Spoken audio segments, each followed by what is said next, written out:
እኔ አልነበርኩም። አርብ ነው ያገኘሁት። በጭራሽ ቆይ አውጥታ የጣለችው እሷ አይደለች እንዴ? ከጊዮን የወሰድከው አንተ ነህ ወደ ሆነ ቦታ። ቆይ ጊዮን ጋር የጣለችው እሷ አይደለች እንዴ? ሁለተኛ እንዳትመለስ ወደ ቤት ብላ። ከዛ በቃ ነገርኩት። ገነት ትመጣለች አላልኩትም። ገነት መምጣቷን ከሰማ ያው ድንገት ነው መገናኘት ያለባቸው ከአለማየሁ ጋር እንዳወራ ነው። ነገ ቤት ትመለሳለህ አልኩት። እርግጠኛ ነህ አለኝ። አዎ እርግጠኛ ነኝ። ስንት ሰዓት? 6 ሰዓት እመጣለሁ፣ አብረን እንሄዳለን። አይ አይመስለኝም አለኝ። አይ እርግጠኛውን ነገ ትመለሳለህ።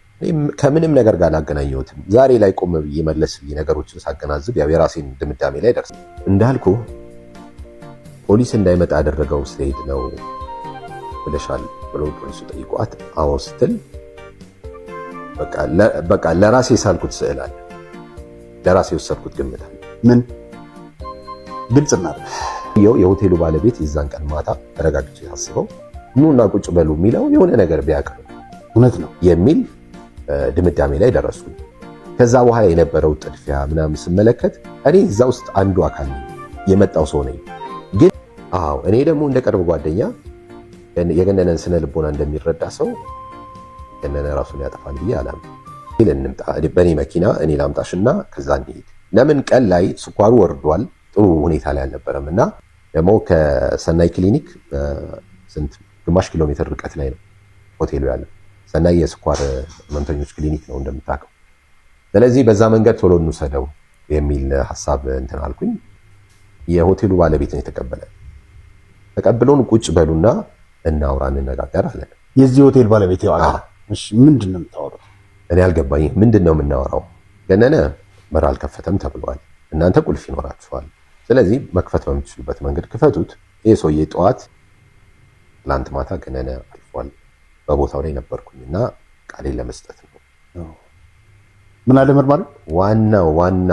ዋናው ሰው ዋናው ወንጀለኛ መጣልኝ። ምንድነው ምናምን ስማ፣ ይሄ እስረኛዬ ነው እንዳያመልጥ ያዘው አለ። አንተን?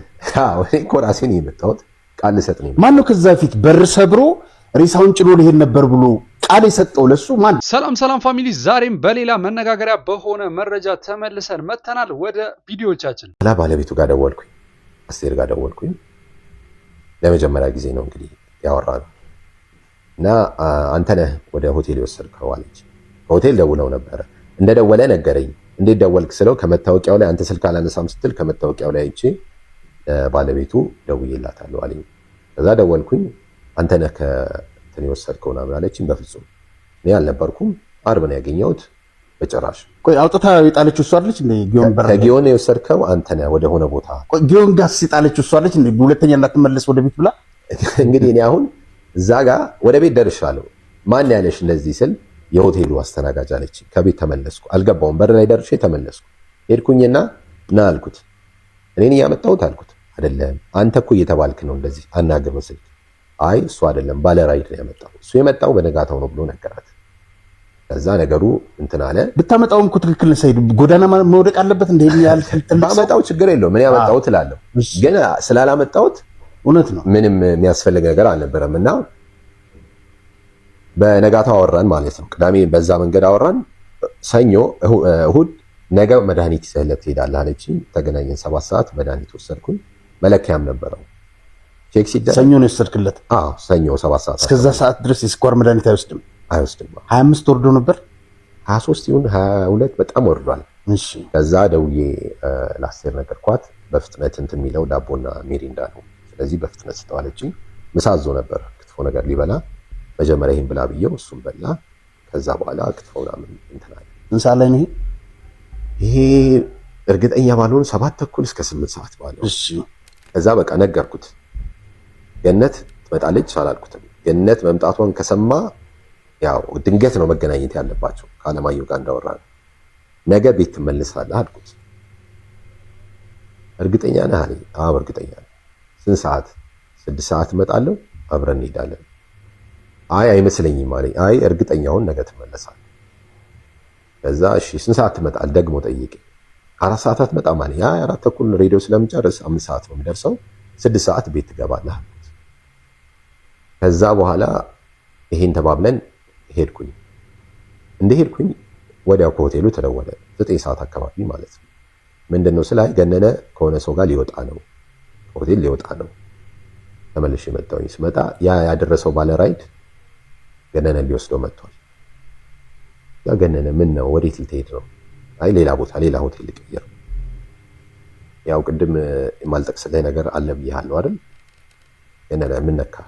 ለአንድ ቀን ታገስ፣ ነገ ነው እኮ ቤት የምትገባው፣ ችግር የለም። ያው ሌላ ቦታ የሚሄደው ለምን እንደሆነ ስለተግባባን ማለት ነው። እሺ አለኝ። ተመለሰ፣ ገባ። ይሄ 10 ሰዓት አካባቢ ነው፣ ማክሲመም 10 ሰዓት ቢሆን ነው። ወደ ቤት ሄድኩኝ። ከዛ ወደ ስራ ሄድኩ። ወደ 2 ሰዓት አካባቢ ይመስለኛል ከሆቴል ስልክ ተደወለልኝ። ምንድነው ስለ ገነነ እራትን እናስገባለት ስንል በር አይከፍትም አለኝ። ባለቤቱ ጋር ደወልኩኝ፣ አስቴር ጋር ደወልኩኝ። እንግዲህ እዚህ ጋር እንደምናየው ጉዳዩ ሁሉ ወደ ሰይድ ኪያር ዞሮ ነበርና ሰይድ ኪያር እሱ ውስጥ ያለውን ወይም እሱ ጋር ያለውን እውነታ እያወጣ ነው። ምርመራው ወደሱ ቢያመራም ኖሮ መጀመሪያ ላይ ከሱ ውጪና ነፃ እንደሆነ በኋላ ላይም ተደርጎ ተነግሮ ነበረ። ነገር ግን አሁን ላይ ሰይድ ኪያር ሙሉ መረጃውን አለኝ ሲል ነው መረጃ እየሰጠ ያለው። አስቴር እንዲህ እያሉ ነው ከሆቴል በምስላት አይ አሁን መሽቷል፣ እኔ መምጣት አልችልም፣ መኪና ከመሸ መንዳት አልችልም፣ ስለዚህ እኔ መምጣት ይከብደኛል አለች። ኦኬ እኔ ሰፈሬ ወደ ቄራ አካባቢ ነው። እንደዛ ከሆነ ወደ ቤት ተመልሻለሁ ከስራ። እንደዛ ከሆነ እኔ ልሂድና ላምጣሽና ወደ ሆቴል እንምጣ፣ በኔ መኪና እኔ ላምጣሽና ከዛ እንሂድ። ለምን ቀን ላይ ስኳሩ ወርዷል፣ ጥሩ ሁኔታ ላይ አልነበረም እና በዛ ምክንያት ስለሚሆን ቶሎ ሆስፒታል የምንሄድበትን መንገድ እንፍጠር። ደግሞ ከሰናይ ክሊኒክ ስንት ግማሽ ኪሎ ሜትር ርቀት ላይ ነው ሆቴሉ ያለው። ሰናይ የስኳር ህመምተኞች ክሊኒክ ነው እንደምታውቀው። ስለዚህ በዛ መንገድ ቶሎ እንውሰደው የሚል ሐሳብ እንትን አልኩኝ። ሄድኩኝ እሷን ከቤት 7ኛ ይዤ ወደ ሆቴል መጣ። ስንመጣ የሆቴሉ ባለቤት ነው የተቀበለ። ተቀብሎን ቁጭ በሉና እናውራ እንነጋገር አለን። የዚህ ሆቴል ባለቤት ያው አለ። እሺ ምንድነው የምታወራው? እኔ አልገባኝ። ምንድነው የምናወራው? ገነነ በር አልከፈተም ተብሏል። እናንተ ቁልፍ ይኖራችኋል። ስለዚህ መክፈት በምትችሉበት መንገድ ክፈቱት። ይሄ ሰውዬ ጠዋት ቀን ላይ ስኳርን ዝቅ ብሎበት ሚሪንዳና ዳቦ ይበላል። ያም ነገር አዳክሞት ሊሆን ስለሚችል በፍጥነት እርዳታ የሚያገኝበትን መንገድ እንቀይስ፣ የሆነ ነገር እናደርግ። እኔ ሆቴሌ ስራ ይበላሽብኛል ይሄ ነገር ምናምን የሚል ነገር መናገር ጀመረ። እኔ ይሄን መስማት አልችልም። አሁን ቁጭ ብሎ መነጋገር ምንድን ነው የምትነጋገር? ገነነ ታሟል በሚል እምነት ነው የመጣ ነው። ምንም ንግግር አያስፈልግም። እዛ ጋር ቁልፍ ካላቸው ቁልፍ ይከፈታል። ከዛ በኋላ ያለበትን ሁኔታ እናያለን። ያ ነው ሐሳብ። ምንም አይነት ነገር አእምሮ ውስጥ የለም። ከዛ ሄድን። በዛ ሰዓት ይሄንን ማገናዘብበት ምንም አእምሮ የለኝም።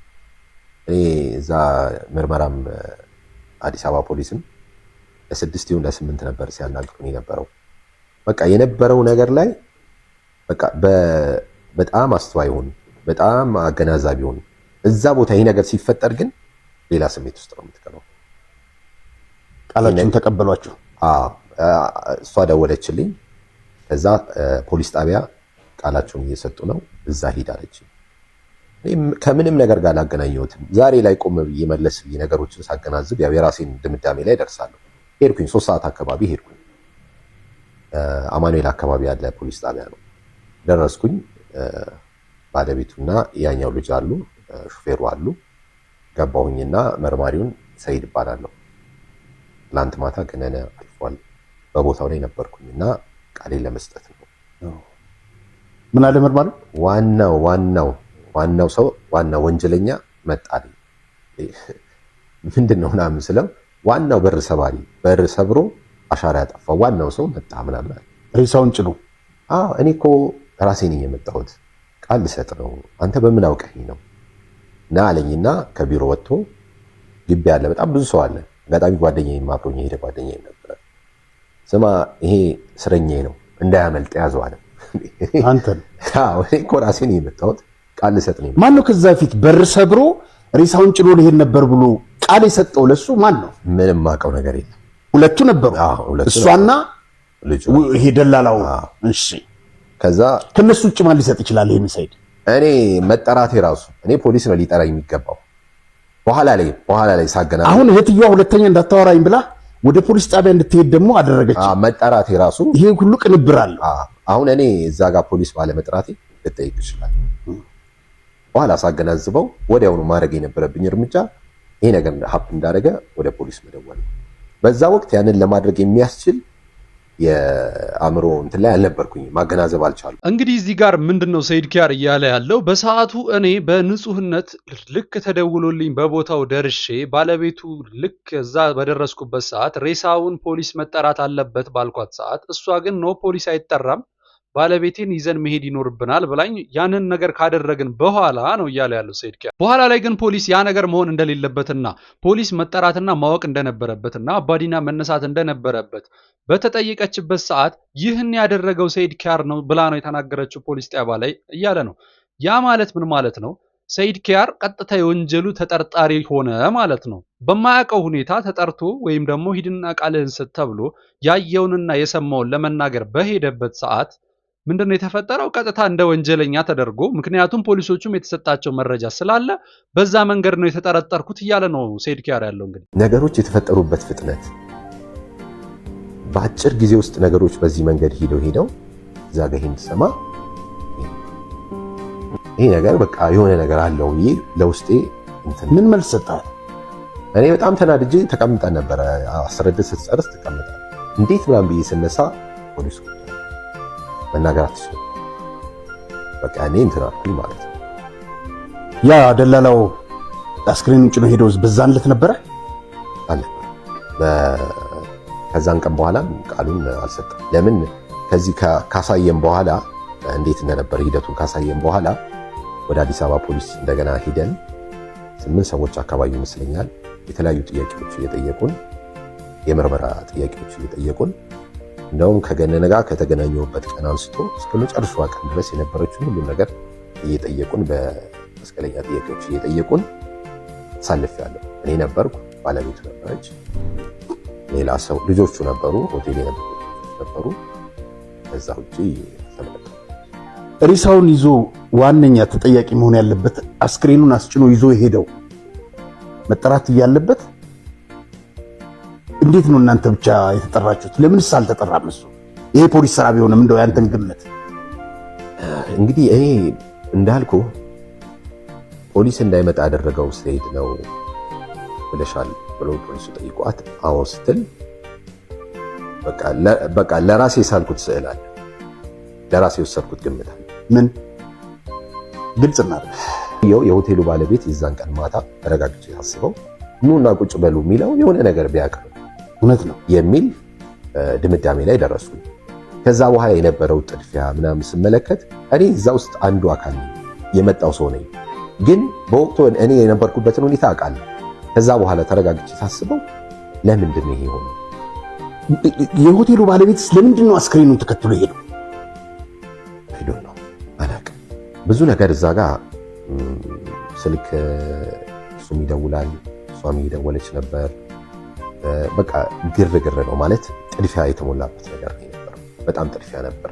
እንግዲህ በጣም የተወሳሰበ ጉዳይ ነው እንደምናየው። ምክንያቱም እውነታ አለው ከጀርባ አንድ ንጹህ የሆነ እውነታ አለ። ይሄን የአዲስ አበባ ፖሊስ የምርመራ ቡድን እንግዲህ እውነታውንና ወይም ደግሞ ይሄንን የምርመራ ሂደት በደረሰበት ሰዓት እንደሚያሳውቀን ተስፋ እናደርጋለን። እስቲ ሌሎች መረጃዎች አሉ ሰይድ ኪያር የሰጣቸው እንስማስ።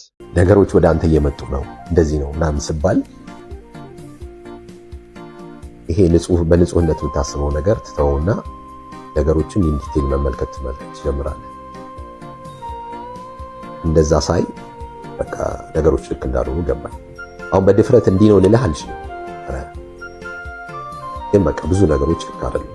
ከዛ በኋላ አሁን 1 ዓመት ከ6 ወር አካባቢ ነው እኔ ሬዲዮ ላይ ስለገነነ አወራለሁ በኩራት በደስታ ስሜት። ገነነ ሞቷል፣ ግን ደግሞ ነፍሱ ከፍ ልትል የምትችለው ቀብርም ላይ ተናግሬ ነበረ። የሚፈልገው ነገር ዳር ሲደርስ ነው። ይህም በማድረስ በኩል ትክክለኛ ሰው የሚታወቀው ከሞተ በኋላ ነው። በዛ በኩል አላየሁም። ሰይድ እንግዲህ ሲቀበር አንድ ክርስቲያን የሆነ ሰው ሲሞት ራሱን ካጠፋ ፍትሐት አይደረግም። የአስክሬን ምርመራ ሳይመጣ በ3ኛው ቀን ነው እንግዲህ የተቀበረው። የአስክሬን ምርመራ ምናምን ከዛ በኋላ ነው እንትን የተደረገው። ሳይመጣ ራሱን አጥፍቷል ብላ ለቄሶች በመናገሯ ገነነ ፍትሃት አልተደረገለትም። ይህን ታውቃለህ? አዎ ይህን ግን እኔ ለራሴ ጠይቄ የነበረ ከመርማሪዎቹ አንዱ አዲስ አበባ ፖሊስ በስነ ስርዓት በቃ ህጉ በሚፈቅደው መንገድ ጥያቄ ጠይቀውናል። መልስ እኔ በግሌ ጠይቀውኛል፣ መልሻለሁ። አንድ ባልደረባን ጠይቄ ነበር እዛ የሚሰራ ማለት ነው። እንዴት ነው ከሙያ አንጻር ተመርምሯል ወይ እንዴት ነው ጠይቄው፣ ዲቴል ምርመራዎች መደረግ አለባቸው። ዲቴል ምርመራዎችን እያደረግን ነው። ይሄ ነገር ስንጨርስ ለሚመለከተው አካል ይፋ እናደርጋለን። በምን መንገድ እንዴት ነው የሚለውን ማለት ነው። በኋላ ላይ ያው እንትን ስትል እንዴት ነው ራሱን የሚያጠፋው? በገመድ ከሆነ ገነነ ያው ከታፋው ከዚህ በታች ስፖርት ማለት ነው። ሌላ መንገድ አለ ወይ ሰው ራሱን ሊያጠፋበት የሚችልበት መንገድ? ምንም። ይህንን አጣርተን ነው እናውቀው። ምርመራው የሚጠቁመን ነገር አለ ካለፈን በኋላ ማለት ተወስዶ ማለት ነው። ምርመራው የሚጠቁመን ነገር አለ፣ የተለያዩ ምርመራዎች እናደርጋለን አለኝ። እሺ አልኩኝ። ውጤቱ ደግሞ ይታወቃል። አይ ቲንክ ከ2 ወር አካባቢ 3 ወር በኋላ ነው እዛ ሆቴል ተገናኝተን ለዛ ከዛ ለ8 በጣም 3 ሰዓት የፈጀ እንትን ምርመራ አደረጉን። ከዛ ሁለቱ ሰዎች መሪዎቹ የቡድኑ መሪዎች ተከሩ። ባደረግነው ማጣራት ተጠርጣሪ ነህ ብለን ይዘህ ወይም ደግሞ ልንጠይቅ አንችልም። በስራችን ላይ ግን እርዳታ አድርግልን፣ 100% እርዳታ አደርጋለሁ። የመጨረሻ ጥያቄያቸው ገነነ ራሱን ሊያጠፋ ይችላል ብለህ ታስባለህ ወይ? እኔም ይሄን ልጠይቅ ነበር። 100% ገነነ ራሱን ያጠፋል ብዬ አላምንም። እንግዲህ ሰይድ ኪያር የገነነ መኩሪያ ወይም ሊብሮ የቅርብ ጓደኛ እንደነበረ ይታወቃል። የሙያ ባልደረባው ነው። ምን ከምን እንዳገናኘችና ባለቤትየዋ ቀጥታ ሙሉ ተጠርጣሪነቱን ወደ ሰይድ ኪያር እንዳዞረችው ማሰብ ቢከብድም እንግዲህ ፖሊሶችን ባደረጉት ምርመራ በመጨረሻም ዋናው ውሳኔው ባይታወቅም ሰይድ ኪያርን ሊያስጠረጥር የሚችልና ወይም ደግሞ ወደሱ የሚያዘነብል ምንም አይነት መረጃ እንደሌለ ከሆቴልም ይሁን ቀጥታ ከተደረጉ ምርመራዎችና የመስቀለኛ ጥያቄዎች ማረጋገጥ ችለናል። አንተን የሚያስጠረጥረን ነገር የለም ብለውኛል እያለ ነው ሰይድ ኪያር። እንግዲህ ምርመራውን የምናሳውቅ ይፋ የምናደርግ ይሆናል ብለዋል። ሰይድ ኪያርም እዚህ ጋር ግን እነሱ ጠየቁኝ ባለውም ወይም ደግሞ እሱ አውቀዋለሁ በስብዕናው እንደዚህ አይነት ሰው አይደለም እንዳለው ገነነ መኩሪያ ወይም ሊብሮ ራሱን ሊያጠፋ ይችላል ብዬ አላምንም እያለ ነው እንግዲህ ሰይድ ኪያር። ብዙዎች የሚሉት ነው። አዎ እኔ ደግሞ እንደ ቅርብ ጓደኛ የገነነን ስነ ልቦና እንደሚረዳ ሰው ገነነ ራሱን ያጠፋል ብዬ አላምንም። ያው የፍትህ አካል የሚሄድበት መንገድ አለና በዛ መንገድ መጠየቅ ያለብን ሁላችንም ተጠይቀን የገነነ ነፍስ ፍትህ ብታገኝ በጣም ደስተኛ ነኝ። ሰይዶ ምንም አትጠራጠር፣ መንገዱ ተጀምሯል። በጣም አሪፍ ጉዳይ እንትን ላይ ነው ያለነው። ምርመራው ራሱ እዛ ደረጃ ሄዶ ለምን ተዳፈነ ለምን የሚለው ይፋ የምናደርገው ይሆናል።